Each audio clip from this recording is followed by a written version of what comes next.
Salut, moi, c'est Naj. Je fais de la musique depuis que j'ai 8 ans. Pour l'histoire, à Noël, j'ai demandé une batterie et j'ai reçu une guitare. J'écris des textes depuis que j'ai 13 ans, c'est-à-dire quand j'ai commencé à écouter du Saez dans ma chambre et du Berrurier Noir en carrière. Et ce week-end, on a réalisé avec Quantique Productions mon premier clip.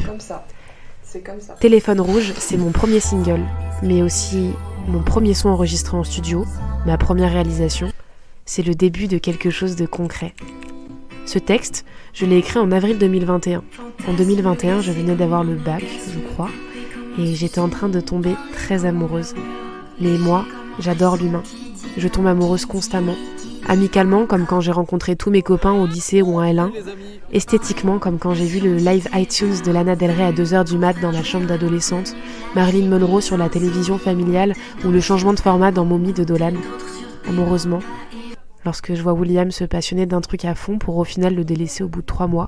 Bref. L'amour, c'est essentiel chez moi. L'amour de soi et l'amour des autres. Ma famille, c'est tout, et mes amis sont aussi ma famille. En fait, les autres, c'est nous. J'aurais jamais cru que Téléphone rouge, ça serait la première chanson que j'enregistrerais au studio, parce que j'aime pas la guitare que j'ai composée. Du moins, toute seule, elle ne fonctionne pas.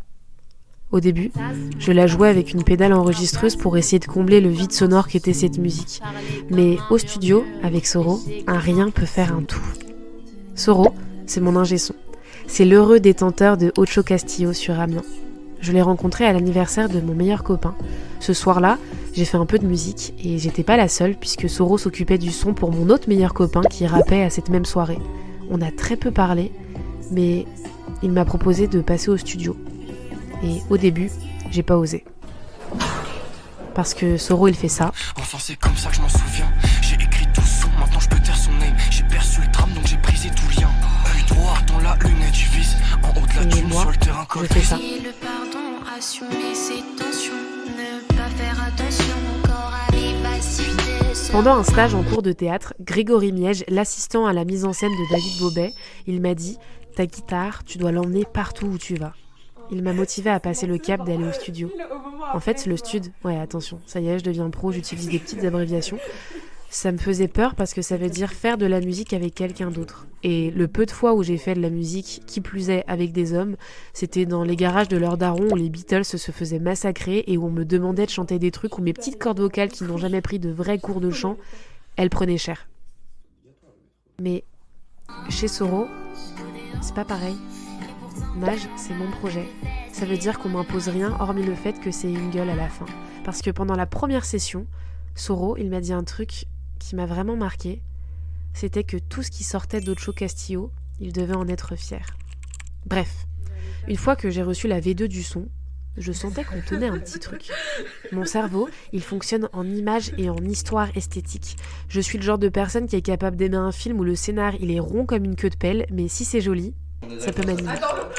Oui, j'écoutais la maquette et j'ai commencé à écrire un séquencier. J'avais jamais fait ça de ma vie. Ensuite, j'ai fait une dizaine de tableaux Pinterest, de collages, de recherches, d'inspiration. Le clip, il devait être esthétiquement incroyable.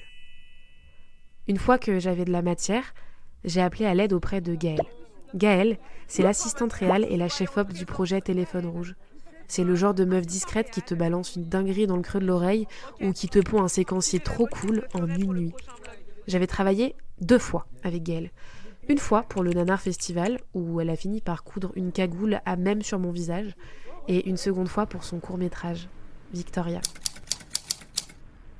dont elle m'a permis d'être le rôle principal. Là, c'est moi qui joue. J'aime beaucoup comment Gaëlle, elle travaille. Elle fait pas les choses à moitié et tout est méthodique. On s'est donc posé à la coloc et on a fait tout le découpage technique du projet. Gauthier, notre régisseur, s'y est mis avec nous afin de voir ce qui est possible ou non. Au même moment, j'ai fait lire le séquencier à toute l'équipe. À Gwen, le script et le monteur du clip. Toute belle. Ah, on a contre-jour. Mais toute belle, regardez.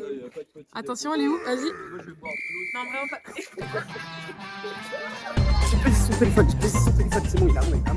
Rémi, notre super cadreur et photographe pour la pochette du projet. Non, ça ressemble pas tout à fait. Non, ça va, c'est pas...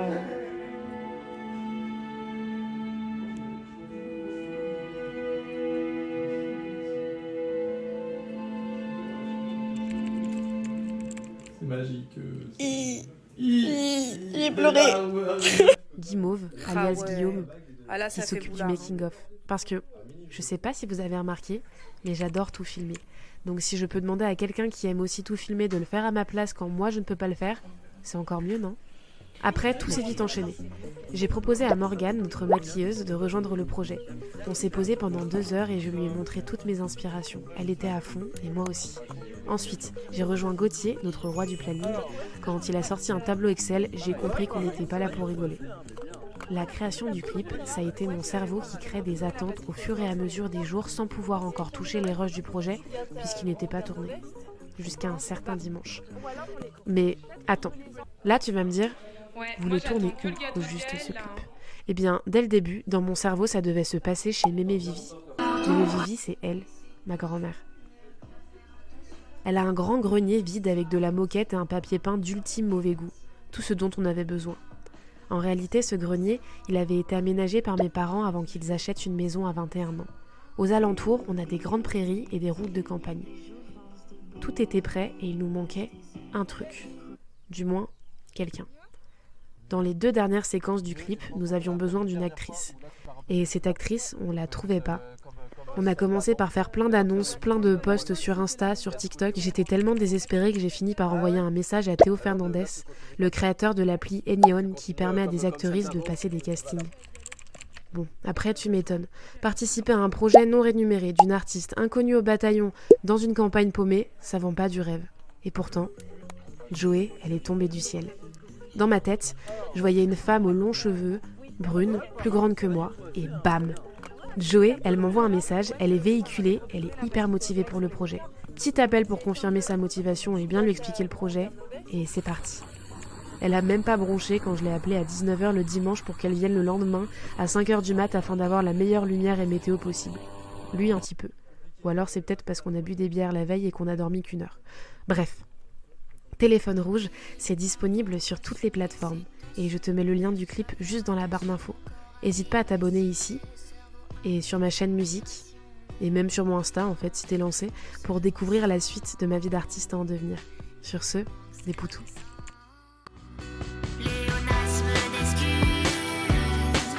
et pourtant tout commence. Allégorie de toi et moi, comme ça, toujours en moi. Pléonasme d'excuses, et pourtant tout commence. Allégorie de toi et moi, comme ça, toujours en moi. Je t'amuse, je t'abuse, c'est t'amuse, elle t'amuse, je t'amuse, je t'amuse.